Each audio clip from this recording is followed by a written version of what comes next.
और पुत्र और पवित्र आत्मा के नाम पर आमीन। यीशु मसीह में प्यारे भाई और बहनों, आज हम रविवार के दिन लूकस के सुसमाचार पहले अध्याय के 5 से लेकर 25 तक के ईश वचन पर ध्यान करेंगे। यहाँ पर हम ये देखते हैं कि जकरियस जो कि एक याजक हैं, ईश्वर के मंदिर यरूशलेम पर धूप अर्पण कर रहे हैं और वो एक याजक हैं, पुरोहित हैं।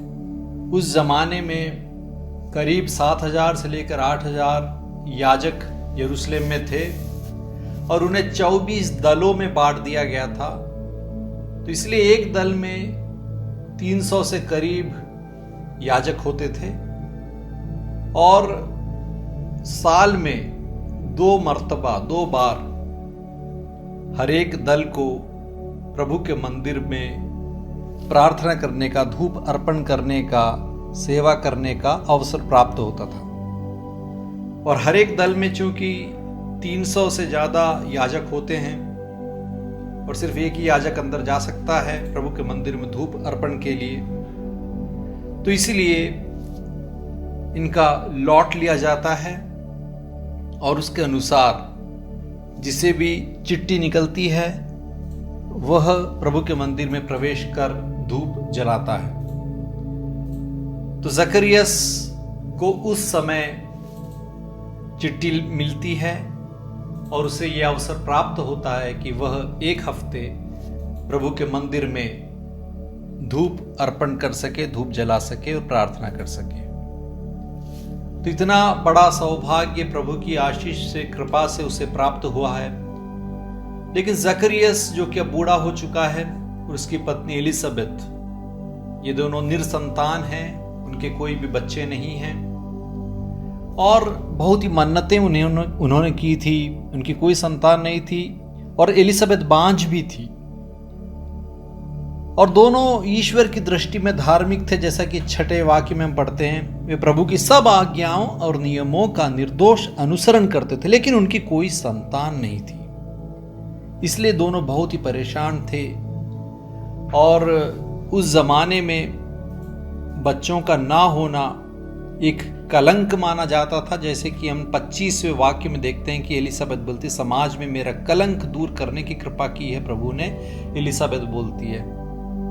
कब? जब वो गर्भवती होती है। तो इसका मतलब यह है कि इसे बहुत कलंक माना जाता था, शाप माना जाता था यदि आपके कोई बच्चे नहीं है। तो दोनों बेचारे धार्मिक व्यक्ति जकरियस और एलिजाबेथ हमेशा दिल से मन्नत मांगते थे, दुआ मांगते थे कि प्रभु अपनी कृपा से एक चमत्कार कर दो हमारे जीवन में, अपनी कृपा से हमें एक संतान को प्रदान करो।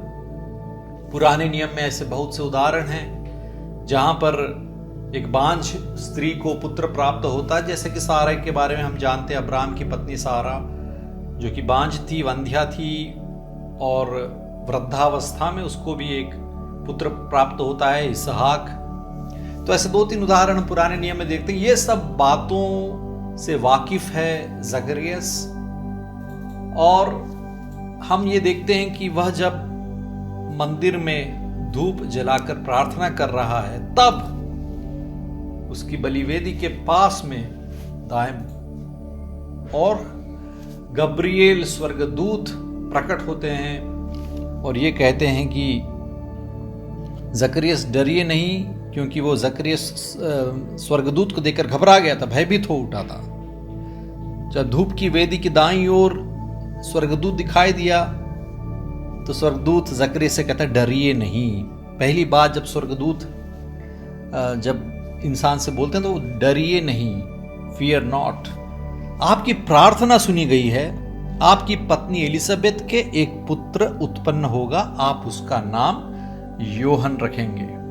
आपकी प्रार्थना सुनी गई है। इसका अर्थ यही है कि जकरियस और एलिजाबेथ हमेशा प्रार्थना करते थे कि उन्हें ईश्वर की कृपा से एक संतान प्राप्त हो जाए और बहुत ही स्पष्ट रूप से कहा है कि आपकी पत्नी एलिजाबेथ के एक पुत्र उत्पन्न होगा। आपकी पत्नी एलिजाबेथ के ही द्वारा, बांझ जो है उसके ही द्वारा तुम दोनों को एक पुत्र प्राप्त होगा और उसका नाम तक प्रभु ने बता दिया है योहन, क्योंकि प्रभु जो चाहते हैं वही स्वर्गदूत बयां करता है, वह स्पोक्समैन है। प्रभु जो कहते हैं वह कम्युनिकेट करता है, बताता है। स्वर्गदूत, उसका नाम तक निश्चित कर दिया है, योहन नाम रहेगा। योहन नाम का अर्थ है यहोवा करुणामय है, कृपालु है, या यहोवा की कृपा, ईश्वर की कृपा, यह है योहन नाम का अर्थ। और इसके बारे में बहुत भविष्यवाणी प्रवचन भी बताया स्वर्गदूत ने कि वह प्रभु की दृष्टि में महान होगा, अंगूरी और मदिरा नहीं पिएगा सैमसन की तरह, वह अपनी माता के गर्भ में ही पवित्र आत्मा से परिपूर्ण हो जाएगा और इस्राएल के बहुत से लोगों का मन उनके प्रभु ईश्वर की ओर अभिमुख करेगा। उसका धर्म क्या है, उसका कर्तव्य क्या है, उसका उत्तरदायित्व क्या होगा, ये सब भी स्वर्गदूत बता रहे हैं। लेकिन 18वें वाक्य में अचंभे में डालने वाली बात है जब जकरिया स्वर्गदूत से कहता है कि इस पर मैं कैसे विश्वास करूं, क्योंकि मैं तो बूढ़ा हूं और मेरी पत्नी बूढ़ी हो चली है।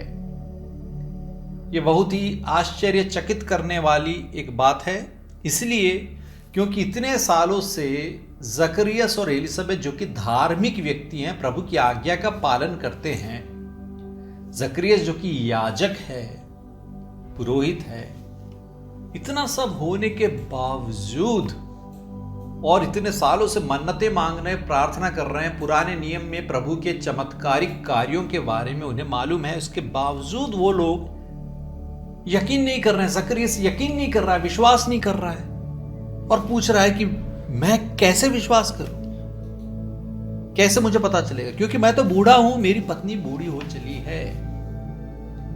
तो जकरियस का विश्वास वास्तव में क्या विश्वास था? उसके विश्वास की परख यदि हो रही है तो यहां पर पता चल रहा है कि उसका विश्वास कितना कमजोर था। धूप अर्पण कर रहा है मंदिर में, प्रार्थना करता है, तो उसकी प्रार्थना सिर्फ होठों से निकलती है, शायद दिल से नहीं, मन से नहीं। तो यह बहुत ही गौर करने वाली बात है कि हमारे विश्वास क्या है। क्या हम भी यांत्रिक तो नहीं बन गए हैं, एक मशीन की तरह प्रार्थनाएं पढ़ते हैं लेकिन दिल में विश्वास नहीं करते?